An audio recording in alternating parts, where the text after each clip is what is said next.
familia llegó el año 50, la década del 50, llegaron a Puerto Sánchez, mis abuelos provenientes de Puerto Montt. Bueno, un éxodo grande a comienzos del siglo pasado, la década del 20, del 30. Mucha gente buscaba repoblar Aysén en sus distintos valles y se vino mucha gente, desde la Araucanía al sur, mucha gente.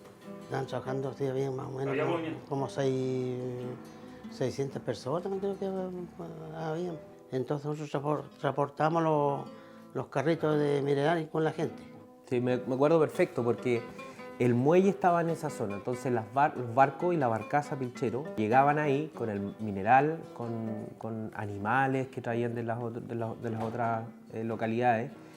Y el domingo era bien especial porque el domingo uno iba a ver la barcaza cuando llegaba y se reunía la gente en torno a las bodegas servían mucho de reparo del viento. El evento del fin de semana era ir a la barcaza y era muy entretenido porque, no sé, pues uno se juntaba con los amigos, las familias también, era un paseo de fin de semana ir al muelle. Jugaba bastante fútbol ahí. ¿Había clubes deportivos? Clubes deportivos, habían 4 clubes deportivos. Y los infantiles igual, los niños de 12 años a 14 años igual tenían equipos los clubes. El mío se llama Planta, Club Mina, Independiente y Naval. Así que tengo harto, recuerdo también los bolsones de mineral, como ese olor a mineral también en el muelle, la presencia de barcos como el Cote, Don Edmundo, también me acuerdo de esos momentos. Yo te digo que hoy día a lo mejor los proyectos mineros no tienen una cabida, al menos en el proyecto Comuna que yo quiero liderar, pero no por eso voy a desconocer la importancia que tuvo la minería. Yo creo que hay que valorar, apreciar, rescatar todo lo que hubo ahí, porque no solo permitió que las familias se sostuvieran económicamente, sino que formó una cultura minera que es bonita y que traspasaba el aspecto económico. Pensar en una pulpería, le decían de los gringos. En los años 50 se construyó un barco, el Albatros, aquí mismo. Todos dependían de los barquitos porque había muchos barquitos, estaba el Don Edmundo, el Chile. Porque ahí llegaban los animales de la barcaza, ahí, no solo animales, porque ahí llegaban cuero, llegaban lana, llegaba carga de gente del interior y que la guardaban ahí en las bodegas. Mi marido empezó como el 60. Guardaban los camiones cargados con víveres, sí, el material, todo. La gente que viajaba, por ejemplo, de Puerto Cristal, que tenía que salir por temas médicos, por temas, los jóvenes, no sé, por temas de estudio, muchos de ellos también, o la misma gente que tenía que venir a hacer algún trámite, lo hacía en estos barquitos chicos que se demoraban un poco más, lógicamente, que las embarcaciones grandes, pero era el medio que ellos tenían. Además, por supuesto, todo el movimiento económico que se generaba por el tema del traslado de los animales, el traslado de la lana, la leña, también todo era a través de los barcos. Cuando venían los barcos con el mineral, él descargaba el mineral y después lo subían a los camiones que transportaban a Chacabuco. Ahí las bodegas servían de todo, almacenaban herramientas, lana que traían del interior, mercadería, crin de caballo, cueros de lanares. Entonces, en ese tiempo, toda la mercadería que venía de Coyhaique necesariamente tenía que quedar en esas bodegas. Generalmente, la más chica, a veces la usaban los barcos, los privados, digamos. Pero en aquel tiempo estaba repleta de tambores, de todo lo que se transportaba hacia el lago y lo que venía de allá. Sí, el caso de las bodegas, bueno, te decía que nosotros se definen estos criterios de elegibilidad. Uno de ellos, por ejemplo, otros son que sea un edificio público. Eso está establecido. Nosotros como agentes del Estado, nuestra misión mandatada por todos los chilenos es intervenir y disponer de recursos públicos en lugares públicos. Entonces es una primera condición. Lo otro es que sea monumento nacional. Traían todo lo que era animales, todo eso lo traían del interior, lo sacaban en esos barcos pequeños para acá, para Ibáñez. Entonces estaban los barcos de la minera que ellos traían mineral. En la bodega dejaban las cosas que eran de alimentos que distribuían para el interior, porque Mi esposo me contaba, bueno, tiene otra historia y sabe mucho más porque él estuvo trabajando ahí en las descargas de camiones. Mi viejo me contaba que ahí se almacenaban a veces hasta 700 quintales de harina en las bodegas. Y ahí estaban los que descargaban los camiones. Y estaban los muelleros que le llamaban. Y después de la bodega había un carrito como con rieles y con eso lo embarcaban las cosas a los barcos. Y se hacían los fletes, todos esos fletes los pescaban. Había una cuadrilla de 12 carreros en Chile Chico esos años. Nosotros sacamos toda la carga. Por ejemplo, el combustible, la mercadería para la ECA, todo para los comerciantes, la leña, porque Chile Chico consume mucha leña, entonces los barcos llevaban leña. Bueno, no había trabajo, había que trabajar en cualquier cosa, y llegaban los camiones a descargar mercadería, porque las bodegas que estaban ahí era una bodega de acopio. El tema minero específicamente, que era lo que generaba el movimiento de los barcos. Igual alcancé a conocer, sí, el Don Cote, por ejemplo, que alcancé a verlo cuando llegaba con su cargamento de metal, con estas bolsas grandes, ¿no es cierto? Y que las sacaban ahí con el pilón ahí para trasladarlo de inmediato a los camiones y de ahí continuar su viaje hacia Coyhaique. Un día se me ocurrió ir a hablar con el jefe, que era don Alfredo Mato, y me dice que sí, porque había posibilidad de trabajo.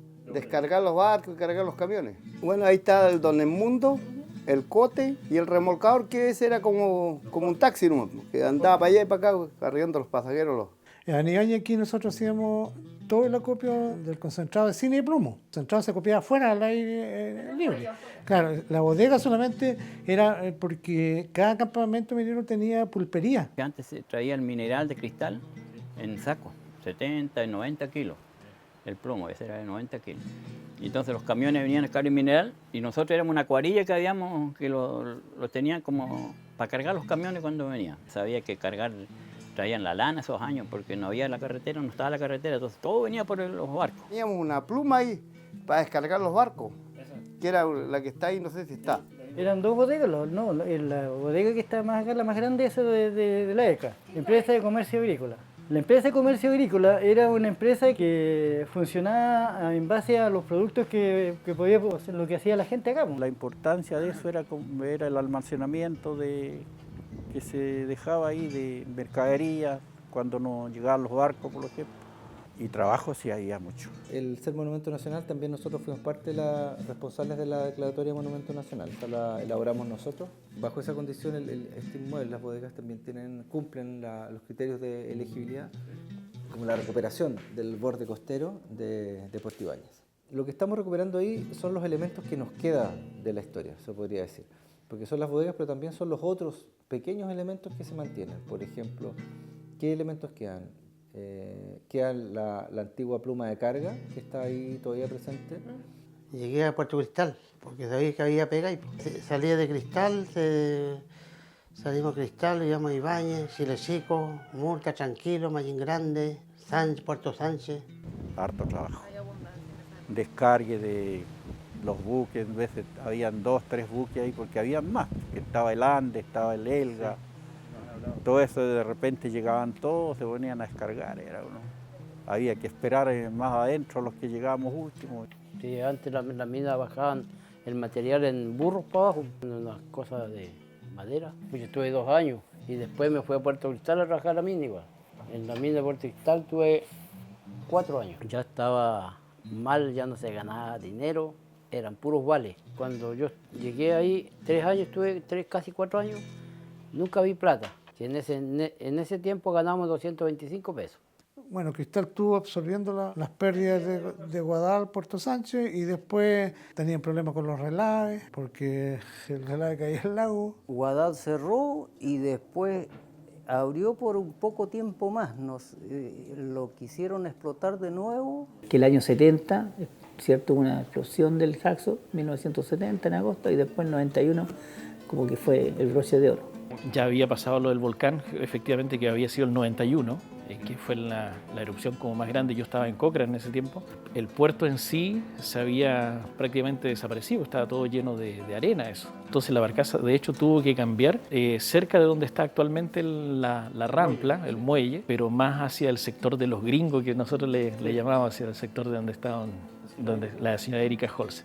Bueno, el 89 se cerraron las temas mineros, entonces ya con eso más la erupción del Jackson 91, ahí es como un portazo que se le da al campesino y bajamos a 800, 750, me refiero a Puerto Ibáñez, la comuna de 4.000 y tantos habitantes que teníamos, bajamos a 2.500. Se notó también la baja en el tema económico. Claro, uno siempre aboga, ¿no es cierto?, por el progreso y por el desarrollo, el avance, ¿no es cierto?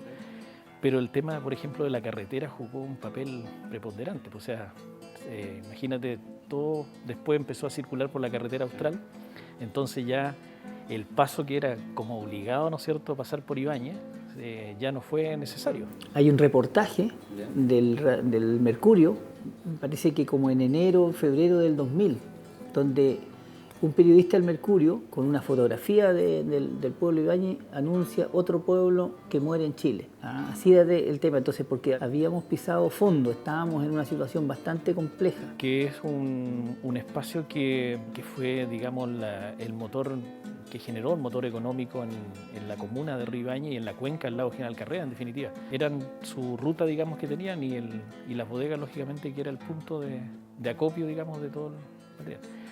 Y la verdad es que hubo ahí un tremendo movimiento que desapareció con la creación de la carretera austral. A Ibáñez se le ofrecieron dos posibilidades. Una era hacer el camino por la orilla del lago, o sea, saliendo por Levicán, llegando a Puerto Cristal y pasando por Sánchez, y de ahí que era más fácil que a lo mejor que todo el movimiento que se hizo moviendo todo eso en cantidad y que hoy día se está pavimentando el camino por arriba. La conectividad hacia Coyhaique era solo el camino Ibáñez-Coyhaique, pero el resto de las localidades no se conectaban, solo tenían que salir a través de la barcaza de conexión lacustre.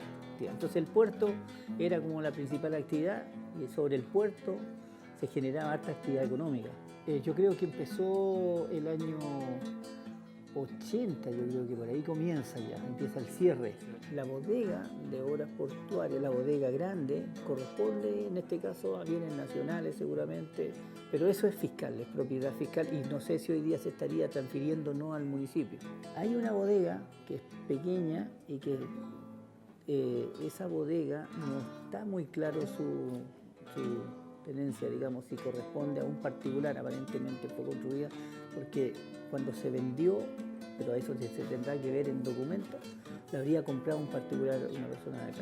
Llegué acá a Puerto Ibáñez, me pidió, yo tenía la llave, iba siempre a verla, en qué situación está, y después ya se la pasé a un caballero, me acuerdo. Y de allá como que me desligué. El asfalto está después de cuando, del 2002, 2003, por ahí empezaron ahí inventé yo los festivales, festivales que son famosos ahora. Claro, si aquí no había nada antes. Claro, yo lo inventé y le di participación a la región y extendí eso para afuera, cosa que ahora ya vienen de Chiloé, imagínense. Y le ha dado inyección económica al pueblo. Estado así, sacrificio hacerlo. Claro. Y salió, pues ahora es famoso Ibáñez en temas de jineteada y ahí han aprovechado de inyectarse otras cosas más, otras organizaciones y autoridades. Ahora hay mucha población, ha llegado mucha gente de afuera, que vienen de repente por trabajo o algo y les gusta y se quedan. Son dos bodegas, la vieja, ¿cierto?, y la nueva. La vieja del 29 y la nueva de la década del 50.